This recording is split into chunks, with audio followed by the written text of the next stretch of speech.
Assalamualaikum warahmatullahi wabarakatuh. Ala hadhihi niyyah wa ala kulli niyyatin salihatin wa ila hadratin nabiyil mustafa Muhammadin sallallahu alaihi wasallam wa ala alihi wa ashabihi وأزواجه وأولاده وذرياته وأهل بيته وإخوانه من الأنبياء والمرسلين والملائكة المقربين والكروبين وخصوصا إلى حضرة الشيخ نواوي بن عمر البنتني وإلى حضرة الشيخ قاسم الغازي وإلى أرواح المرحوم والمرحومة من حضرة المجلسنا مسجد جامع المجاهدين.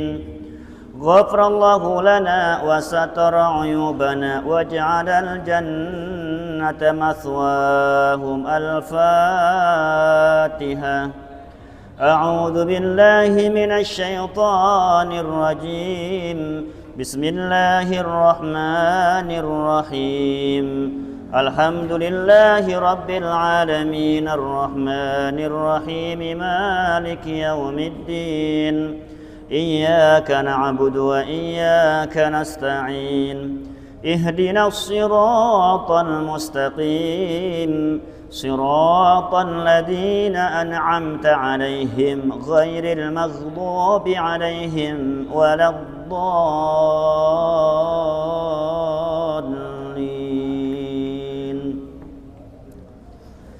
يا رب بالمصطفى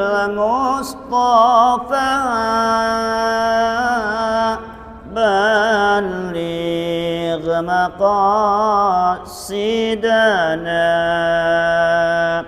واغفر لنا ما مضى يا واسع الكرم. يا ربي بالمصطفى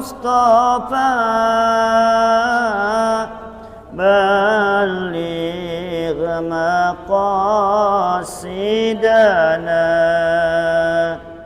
واغفر لنا ما مضى يا واسع الكرم. نبينا الأمير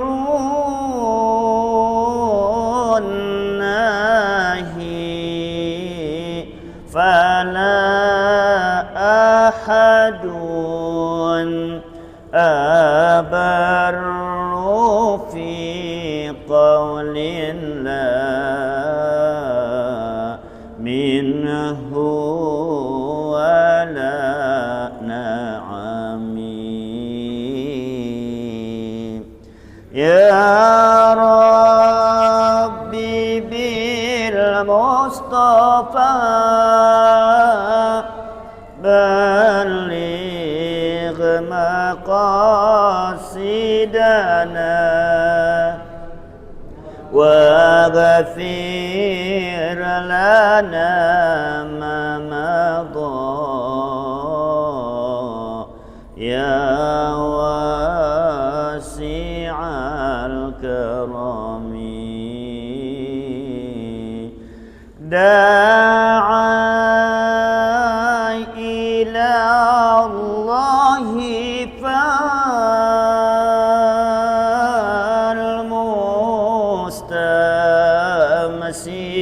فالمستمسكون به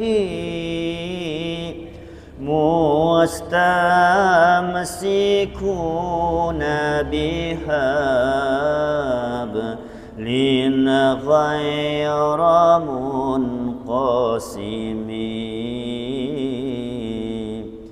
يا ربي بالمصطفى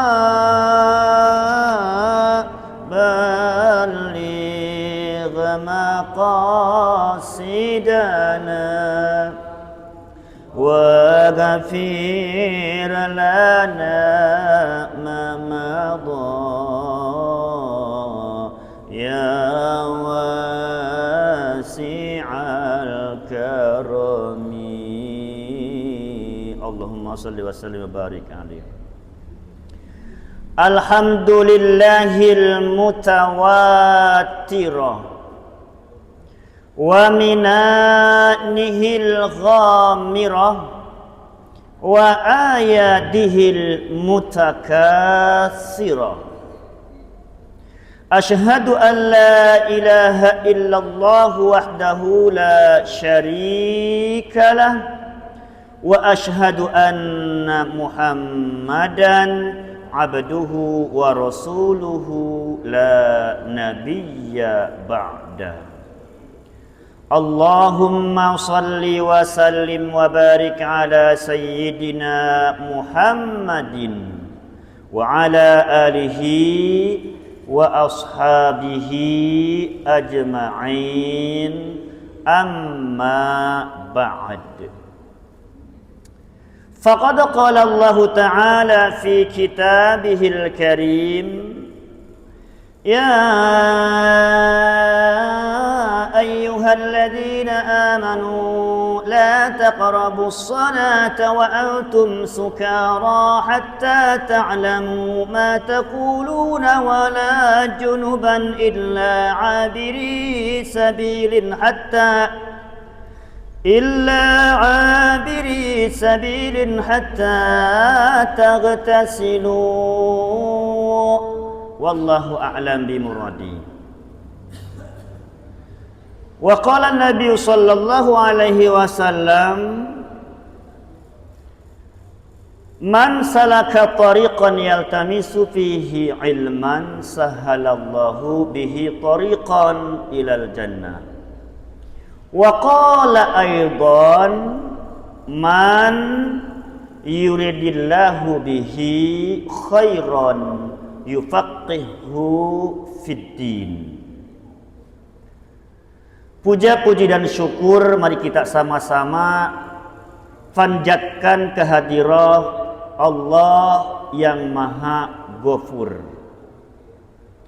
yang telah memberikan kepada kita beragam karunia berupa banyak nikmat. Bil khusus yang paling utama nikmat keimanan, nikmat keislaman, serta nikmat ihsan. Disertai dengan nikmat kesehatan, sehingga di malam yang cerah ini kita sama-sama telah usai melaksanakan sholat maghrib hari ini, dilanjut dengan perintah Allah Subhanahu wa Ta'ala, yaitu menuntut ilmu. Semoga segala upaya kita, usaha kita melawan hawa nafsu yang tadinya gak ingin ngaji jadi ngaji, dibalas oleh Allah dengan pahala yang berlipat ganda, serta dijadikan oleh Allah hadirnya kita di majlis ini dijadikan oleh Allah sebagai bagian dari rasa syukur kita atas nikmat yang telah Allah berikan kepada kita semua. Amin ya Allah ya Rabbal Alamin. Salawat teriring salam semoga senantiasa tercurah kepada Nabi yang agung teladan kita, yaitu Habibana wa Nabiyyana Muhammad sallallahu alaihi wa alihi wasallam. Semoga kita semua beserta keluarga kita senantiasa dikaruniai keberkahan umur, keberkahan rezeki, kesehatan badan, serta keturunan yang soleh dan soleha, dan diberikan oleh Allah kekuatan agar kita senantiasa istiqomah di dalam melaksanakan syariat yang telah dibawa oleh Nabi kita, yaitu agama Islam, sampai di penghujung kehidupan kita nanti. Amin ya rabbal alamin. Alhamdulillah, kita telah menyelesaikan, yaitu kemarin membahas tentang fardu wudu, dilanjut dengan sunnah wudu, dilanjut juga dengan batal wudu. Hari ini, malam ini kita akan membahas, yaitu dalam sebuah karya para ulama, yaitu sebuah kitab yang bernama Fathul Qorib, karangan Al-Alim Al-Alamah Ahmad bin Husain Asy-Syahir bi Abi Suja'i atau Ibnu Qasim Al-Ghazi, yaitu syarah dari Syekh Muhammad bin Qasim Al-Ghazi, yaitu orang dari Ghazi, yaitu masih daerah Timur Tengah, daerah masih ada Mesiki Suriah.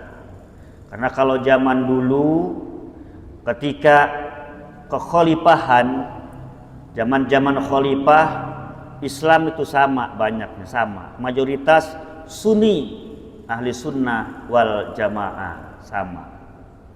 Cuman kemari-kemari aja banyak paham, muncullah paham ini. Ada Islam kekok, ada Islam kekok. Apa Islam kekok? Cukup niat doang kayak kejawen. Ada juga muncul abad 19 akhir, yaitu Wahabisme, yaitu Wahabi, Salafi, kemudian banyak ya agama-agama di Indonesia juga banyak.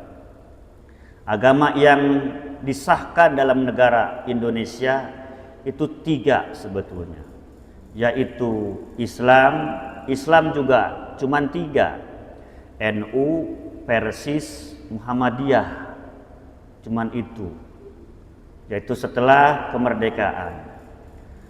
Kemudian ada juga agama Kristen yang disahkan di dalam negara itu, Buddha, Hindu, udah ada Konghucu. Selain itu kayak Protestan apa tuh nggak ada, Kristen aja. Yang alhamdulillah kita di malam yang berbahagia ini kita akan membahas, yaitu tentang permasalahan mandi, saling mengingatkan, watawasau bil haqqi watawasau bis sabr, saling mengingatkan di dalam hak kebenaran dan kesabaran. Itulah tugas kita sesama muslim. Kita juga udah tahu mandi cara-caranya.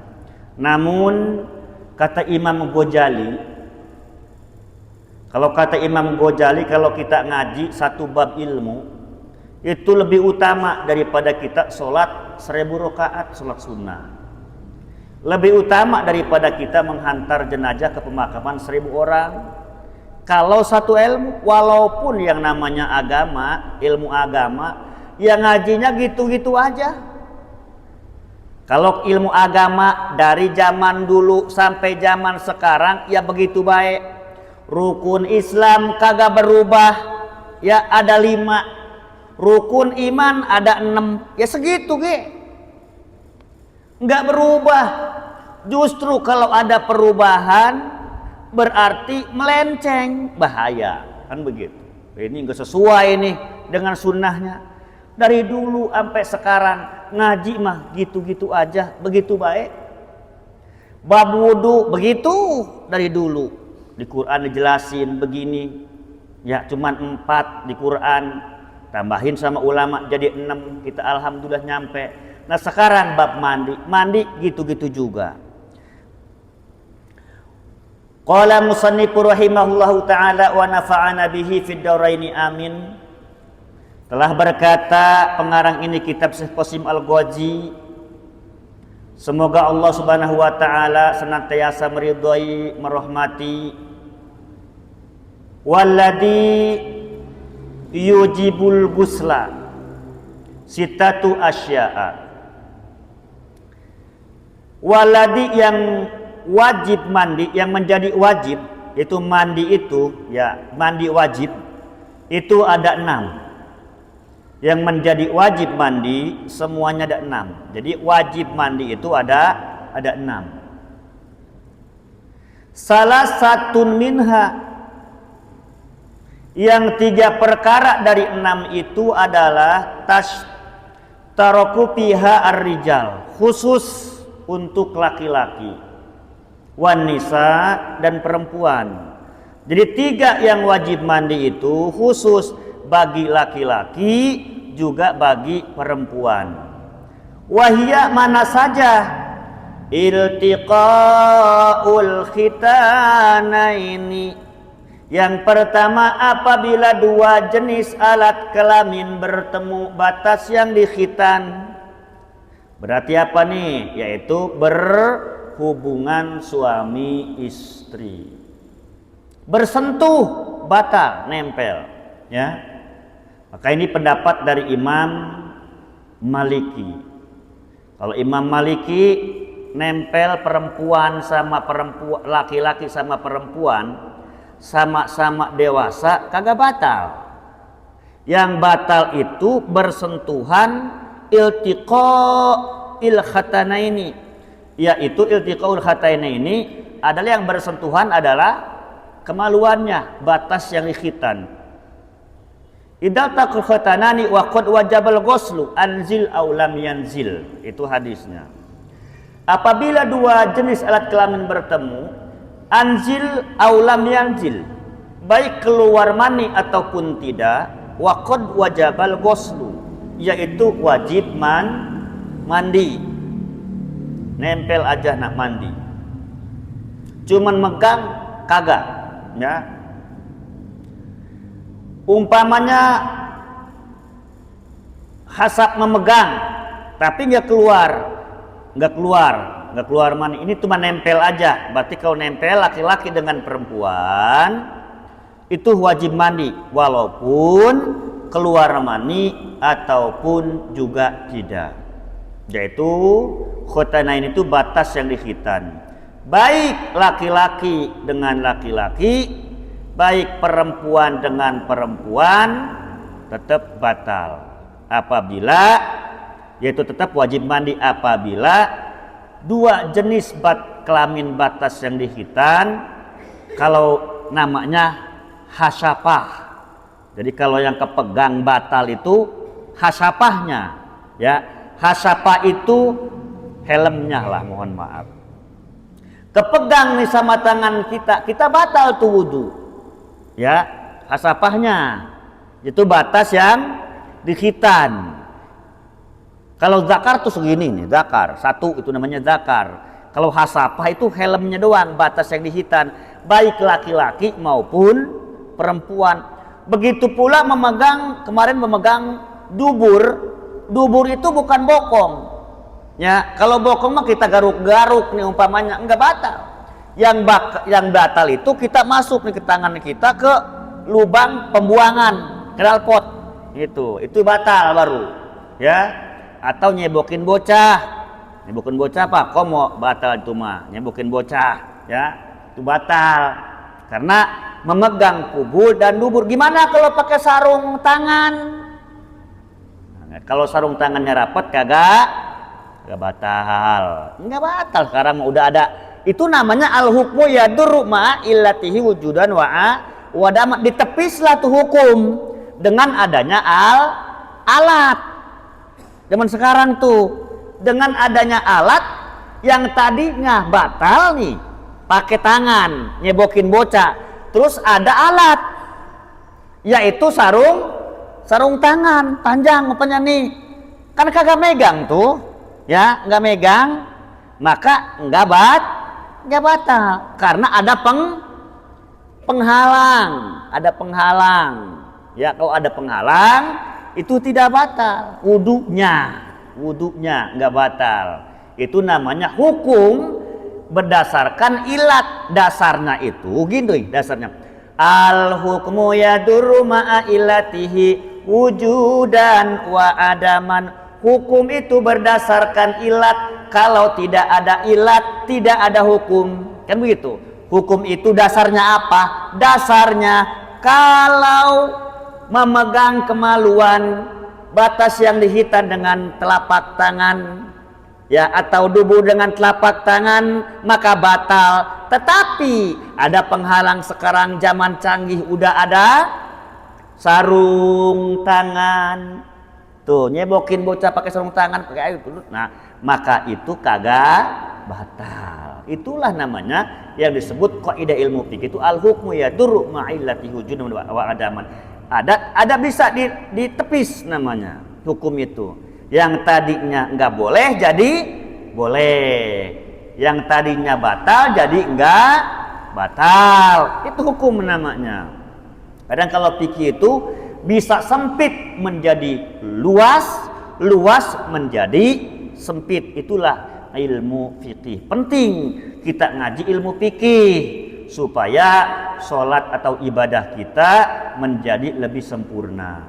Kalau hadis kan urusannya dengan hati atau fadilah amal, ya, keutamaan kita beribadah, keutamaan antara sosial, antara sesama. Nah, hablum minallah wa hablum minan nas. Kalau fikih, bagaimana agar kita ibadah kita menjadi lebih baik, ya, menjadi lebih baik dengan ilmunya. Ada ilmunya. Orang pergi-pergi jauh, bepergian jauh dalam perjalanan, ada namanya sholat jamak qashar. Jamak, ada qashar, ada jamak doang, ada qashar doang. Terserah mau yang mana.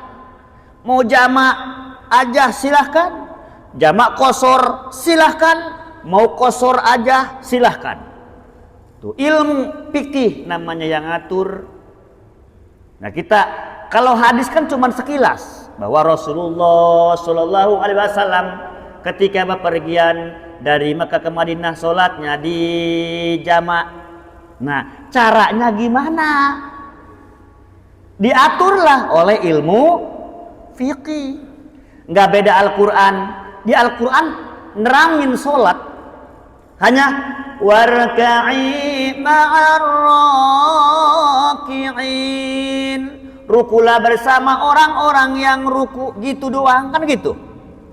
Secara detailnya, penjelasannya, spesifiknya ada diatur di ilmu fikih, di fikih. Makanya perlu ngaji ilmu fikih. Waladi yujibul ghusla sitatu asya, ada 6 yang mewajibkan mandi baik laki-laki maupun perempuan.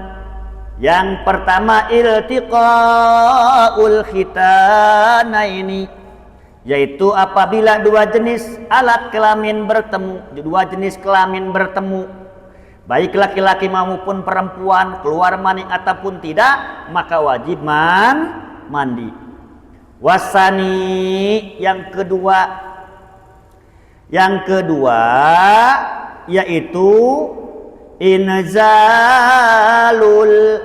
mani, ay khuruj, ya, keluar mani.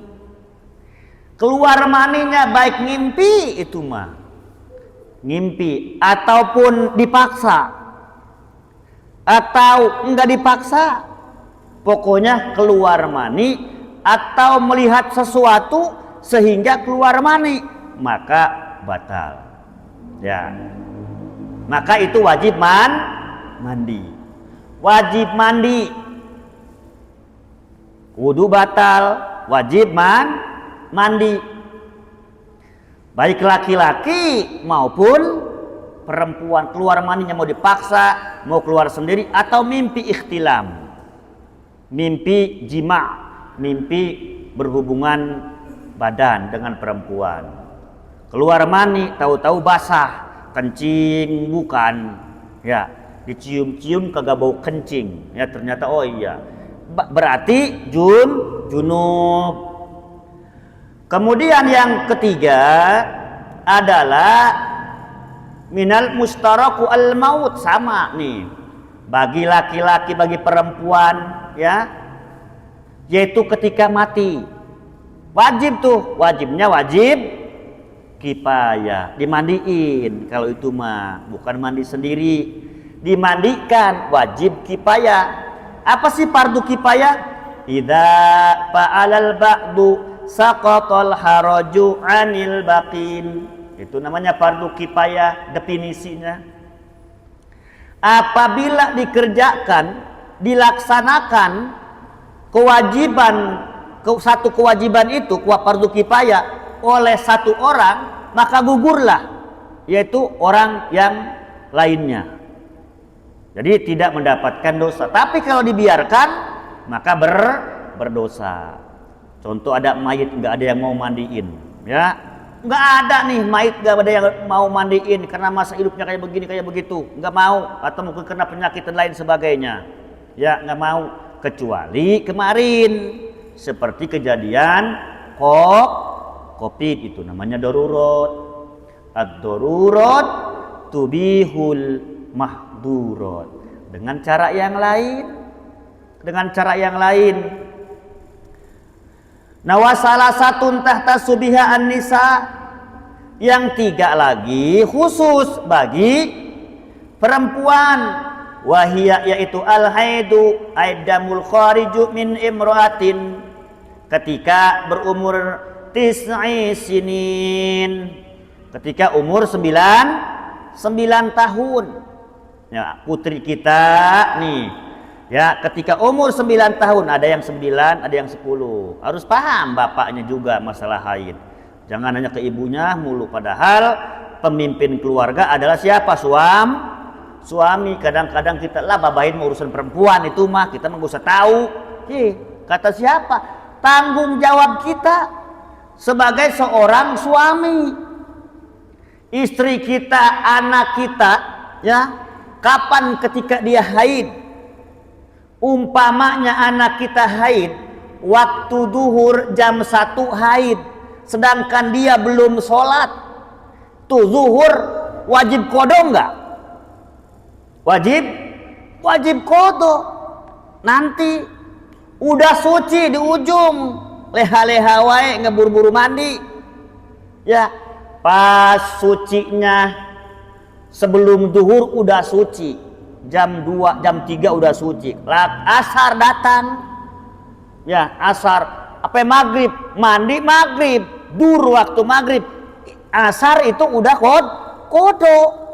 Jadi duhur kodo, asar kodo, yang lainnya mah nggak kodo. Itu kompensasi bagi seorang perempuan. Jadi kita harus paham darah haid, kapan perempuan haid. Perempuan haid itu minimal ya 3 hari, minimal 3 hari. Ada juga sebagian sehari semalam, tapi bukan istri kita yang sehari semalam mah. Ya, itu orang-orang kadang-kadang ada seketika, ada nipas aja seketika. Nah haid itu bagi perempuan yang keluar darah dicampur dengan rasa sakit di dalam perut, mulut perut sakit, ya. Darahnya kehitam-hitaman, diikuti dengan sakit perut, yaitu darah haid.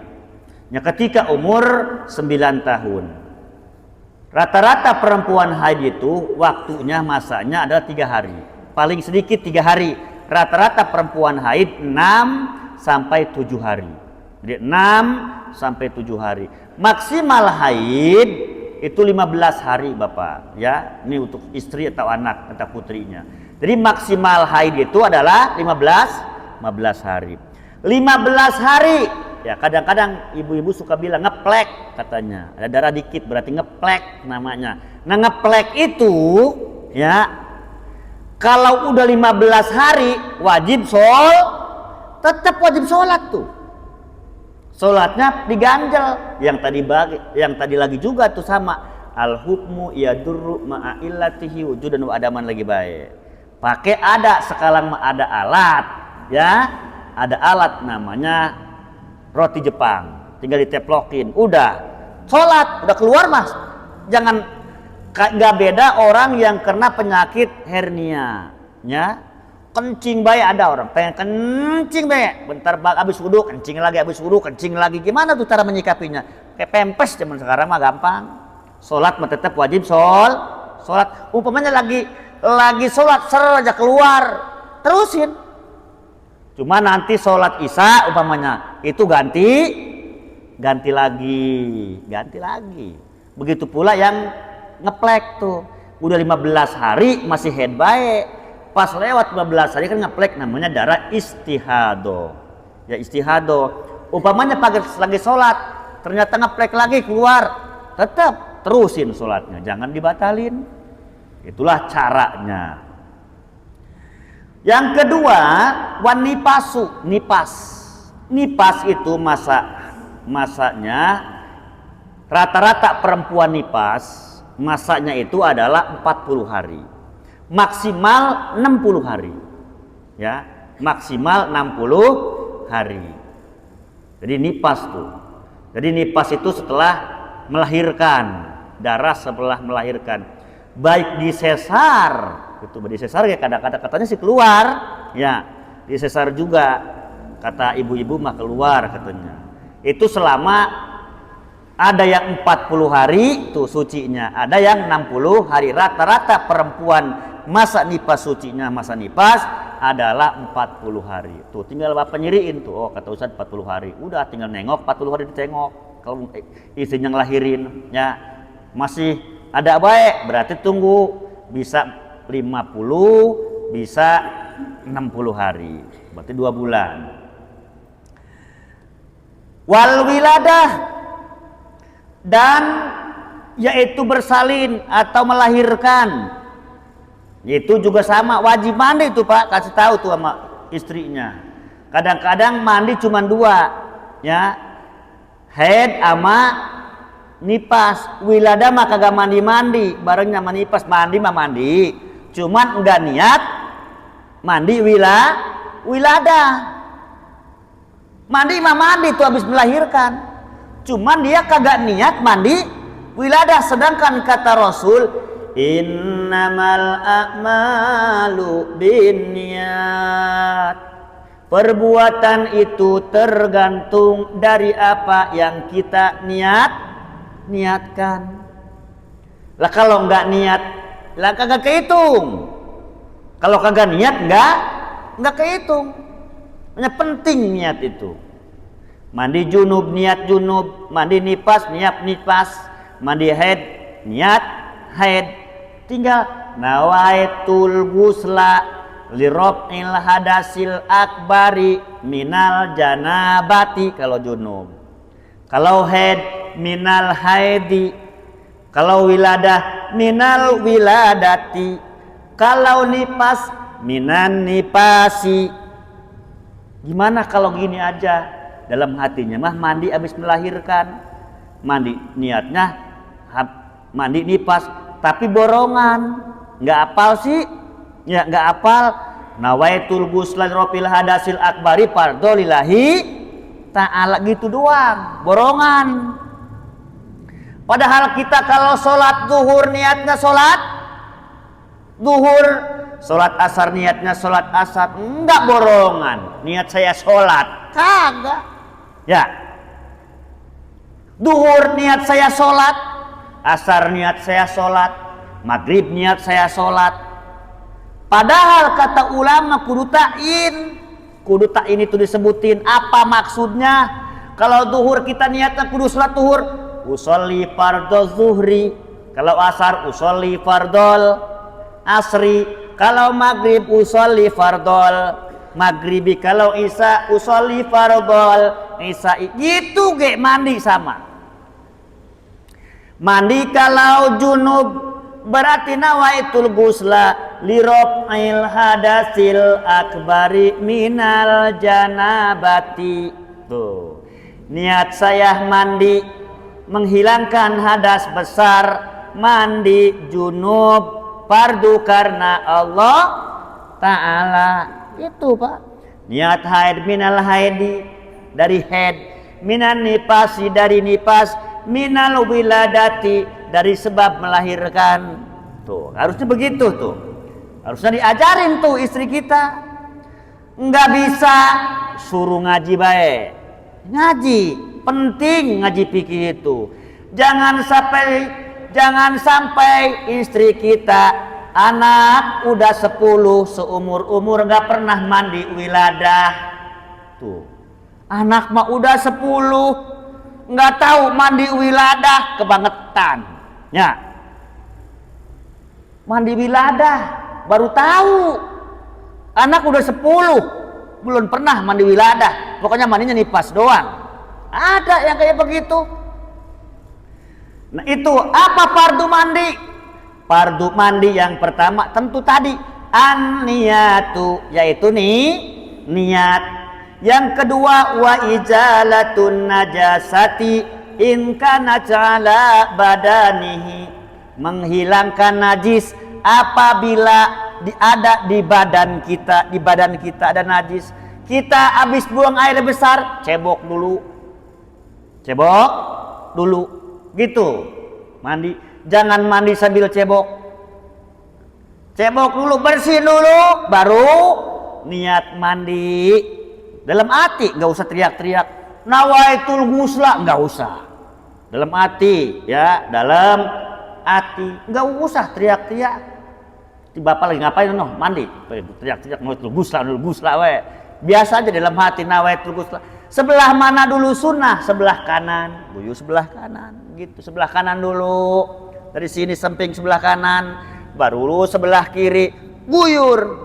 Umpamanya nggak pakai sebelah kanan, langsung deh guyur, boleh ya, nggak apa-apa, sunnah ya. Gimana kalau mandinya di kolam renang, udah langsung jemur baik gitu. Mandi di kolam renang, niat di atas nawaitul ghusla fil hadis al-akwari fadlu taala, jemur langsung, nggak apa-apa, bebas ya. Katanya sunnahnya mah kanan dulu, terserah mau miring kek nyeburnya, pokoknya udah mandi. Nah, mandi gosok-gosok badan, ratain tuh. Ketika kita mandi, wa isalul ma'i ila jami'i sya'ri wal basharati, meratakan air ke seluruh anggota badan kita. Yang ngumpet-ngumpet, yang kagak kelihatan, banjur pakai air ketek. Kalau ada bulunya, baru gitu. Kumis sama baik, rambut pakai keramas, pakai sampo atau pakai apa baik. Yang penting mah air nyampe ke kulit. Punya kumis segede sosis, tetap begitu-gitu. Khawatir mandi kumisnya mah nggak kebasuh dalamnya, lewat gitu. Makanya digesek-gesek, namanya disela-sela. Ada punya rambut begitu, rambutnya gondrong, tetap disela-sela ya, agar air yaitu ketika kita mandi tembus ke kulit kita, nyampe ke kulit kita. Jangan sampai ada yang menghalangi.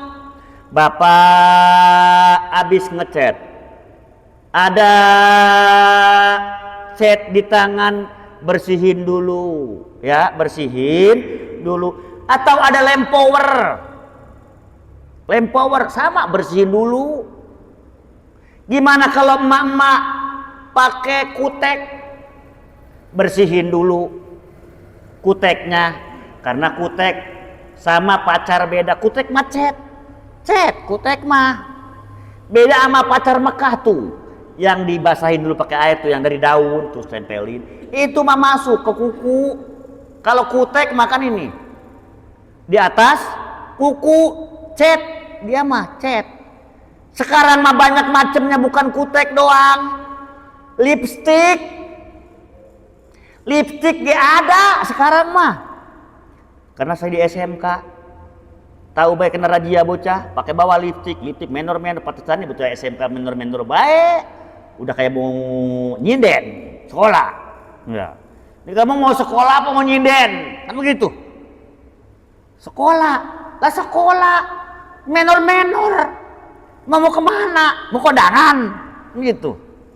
Sekolah biasa aja neng, kadang-kadang sekolah bawa lipstick. Zaman sekarang kayak cat pak, jadi merahnya nggak hilang-hilang. Minum nggak nempel lipstiknya.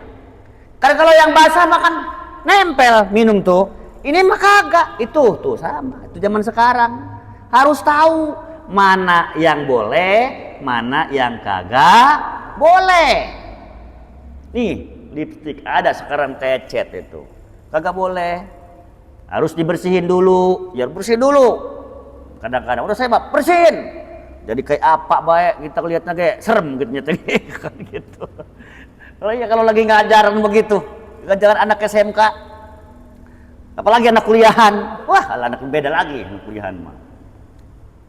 Kadang-kadang ada anak kuliahan gitu. Kalau anak kuliahan mah kagak ada larangan. Lanjut ya. Jadi meratakan kalau kita mandi nongkrong. Bagusnya kan kalau sunnah mandi itu kan ada penutup.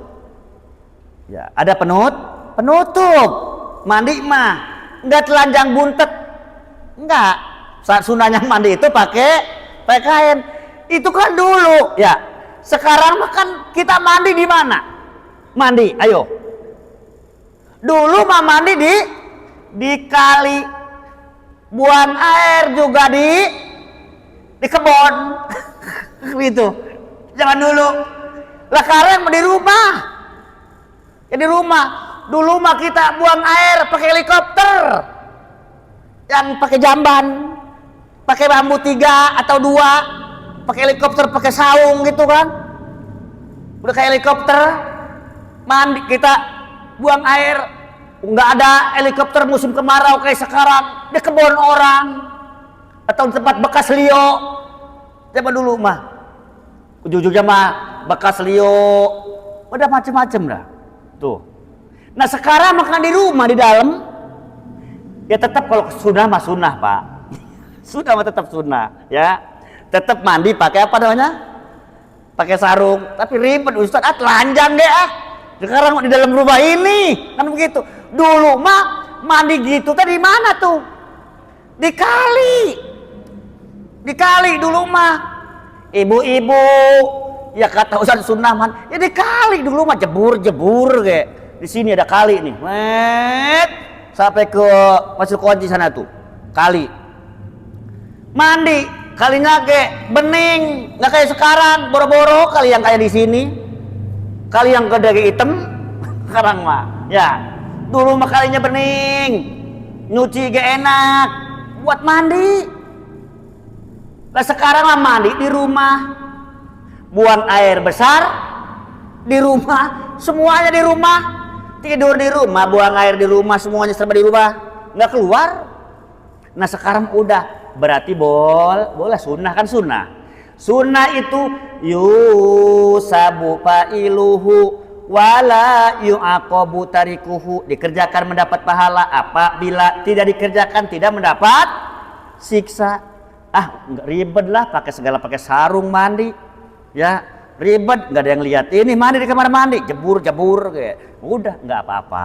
Boleh aja. Ya, nggak apa-apa. Kalau bapak sholat pakai, kalau bisa mah dalamnya pakai sontong pakai celana ya sholat nih. Jangan sampai sholat nggak pakai apa-apa. Ibu-ibu gak sholat boleh aja. Sekarang musim kemarau, ada nanya kemarin ngaji, bukan kemarin, lagi pagi ngaji ibu-ibu. Pak Ustadz gimana sholat telanjang bulat karena panas? Habis mandi langsung pakai mukena, orang pakai apa-apa. Boleh nggak? Boleh baik. Cuman kata saya dilaknat tuh sama bumi. Bumi ngeliatin baik, kan gitu muronan. Ya, dilaknat sama bumi. Ini orang nih songong banget ini nih. Sholat aja nggak pakai apa-apa kata bumi. Yang lihat kan bumi, nggak beda kita. Pakai sarung mama dalaman lah nggak pakai. Lah kata bumi itu apa? Itu yang gelantungan. Itu kata bumi. Lah dilaknat sama bumi. Makanya nanti bumi dulu tuh yang nyari apa? Yang nyiksa orang bumi dulu di kuburan. Masuklah manusia ke dalam kubur. Ketika dikubur, siapa yang pertama minta pertanggungjawaban? Bumi menghimpit kita dari pala kaki jadi satu di puser tuh ya, di puser bumi. Kita kata bumi, lo berapa liter, berapa gantang lo kencing di punggung gua gitu. Lagi tuh seumur hidup lo berapa liter lo kencing, Berapa ton lo ngebedakan gua? Kan gitu kata bumi. Ya. Kata bumi, sekarang kebenaran lu ada dalam perut saya. Kata bumi nih, perut gua nih. Kata bumi, gua gencet lu. Kata bumi, tuh bumi. Kata siapa? Bumi juga minta pertanggungjawaban. Jangan leha-leha kita sholat, walaupun memang kagak batal, ya nggak batal. Jadi fardu mandi, niat kita udah dikasih tahu. Nawaitul ghusla rabbil hadasil akbari, fardolillahi ta'ala. Nggak usah ngarang. Tuh udah alhamdulillah. Kedua, menghilangkan najis. Ketiga, yaitu meratakan air dari ketek puser kita nih. Kodek puser tuh, ya.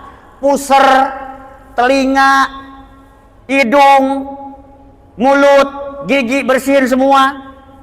Ketika mandi, dubur kita ya kitanya agak ngeden dikit supaya keluar, bukan keluar anunya, duburnya maksudnya. Bisa jadi yang tidak terlihat, jadi semuanya rata terkena air. Wallahu a'lam bishawab wa sunanuhu. Nah, mungkin besok sunnah-sunnahnya, sunnah mandi. Sunnah apa ini? Iya, sunnah mandi, berikut macam-macam mandi sunnah. Wallahu a'lam bishawab. Enggak bisa ada pertanyaan ya. Udah masuk waktunya. Mungkin hanya itu yang bisa saya sampaikan. Nanti ada sesi pertanyaan kalau kita waktunya. Sekarang jadi waktunya udah habis. Mohon maaf atas segala kekurangan.